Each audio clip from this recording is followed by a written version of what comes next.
I wanted to go a little bit further into, I just did a video, but yeah, obviously there's always been stuff going on with intelligence agencies, the medical industrial complex, which it's the medical military industrial complex. It's the same. So when you hear about the military industrial complex, the medical's in with that.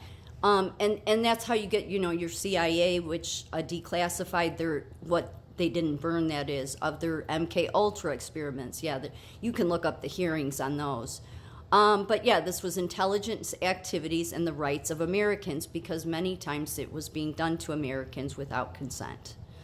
And just all sorts of psychological experiments,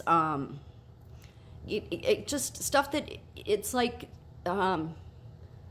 so the science has gotten, just like there's no oversight for these, even the oversight we have over certain departments, it doesn't matter much, right?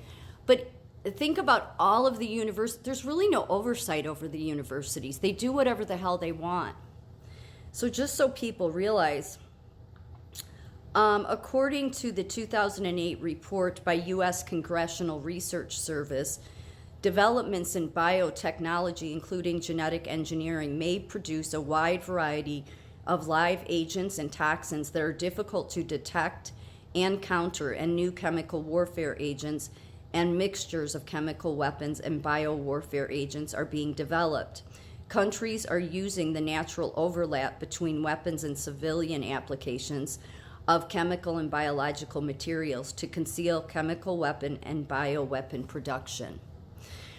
And, so every time I see this, like, spike in COVID, okay, right. No, what is it really going on is really what my thought is.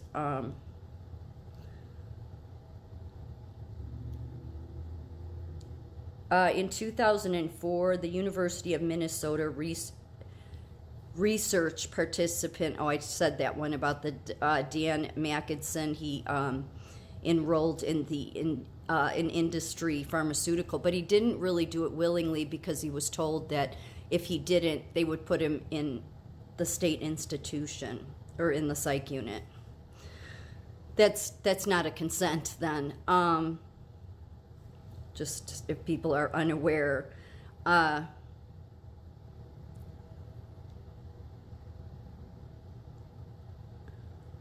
Dr. Robert Heath of Tulane University performed experiments on 42 patients with schizophrenia and prisoners in the Louisiana State Penitentiary from 1950 to 1973. It goes on for decades, they get away with it. The experiments were funded by the U.S. Army. In the studies, he dosed them with LSD and implanted electrodes into the septal areas of the brain to stimulate it and take EEG readings.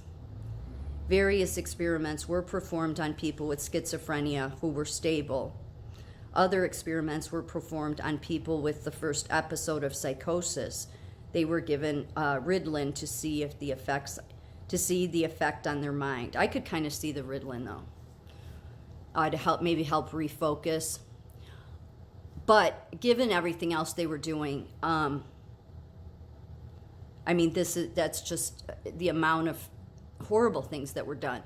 And I think that there's this idea, because it's what I've had as a nurse in psych, is I know the history that's, it's a dark history in psychiatric care. But people just think it's gone away, and it has. We don't do this stuff on the units or anything. Nobody's out trying to hurt people. The worst thing you have with like your state facilities is you have, as far as I know, you just have more violent patients there. And so you do have to give them medication to subdue them. But we have never had any cures in mental health at all, and there's absolutely no reason. But then it can be said for because they're too busy doing experiments. They're not interested in coming up with cures. Again, it doesn't serve the people that want to stay in power. It's just a fact that people have to learn to understand. So one of the things that's alarming to me is this big push now by the psychiatric experts, that write the papers, that bringing MDMA and LSD, it's like, yeah, no, why would they do this? There's been enough reports to indicate, no, we don't bring stuff like that back, not for psychiatric patients. It has here, LSD was one of the materials tested in the MK Ultra program. The final phase of LSD testing involved surreptitious administration to unwitting, non-volunteer subjects in normal life settings by undercover officers of the Bureau of Narcotics acting for the CIA. And the results ended up were not good. I mean, because of it. So, in November 1953, Dr. Frank Olson was given a dosage of LSD without his knowledge or consent. After falling from a hotel window 9 days later, he died under suspicious circumstances until the Project MK Ultra revelations.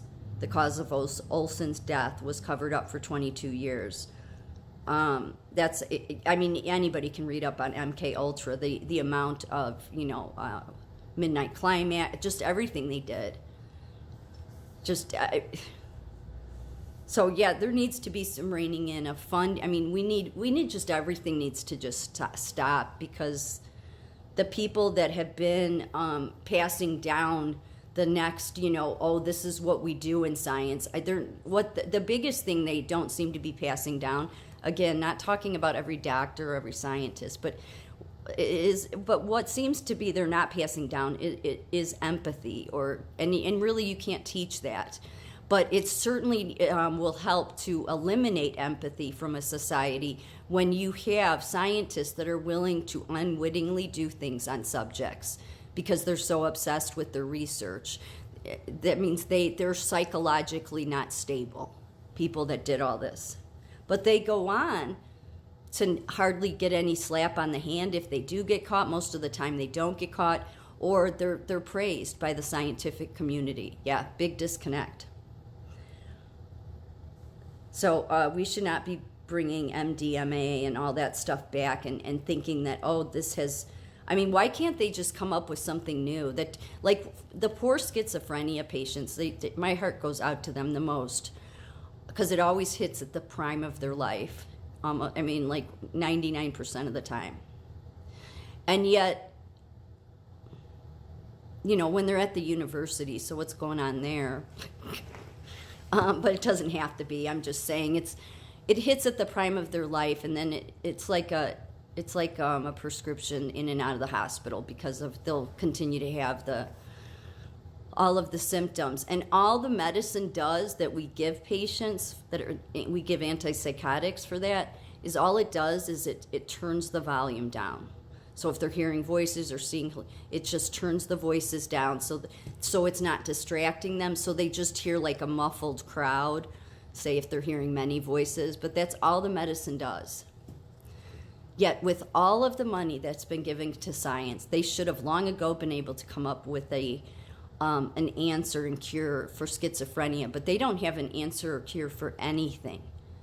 And yet they get so much funding, and yet because we all have been so socially engineered, we just say, oh yeah, they're experts, I trust everything they say, even though they don't have a track record of actual results of being successful, actually in any cures at all.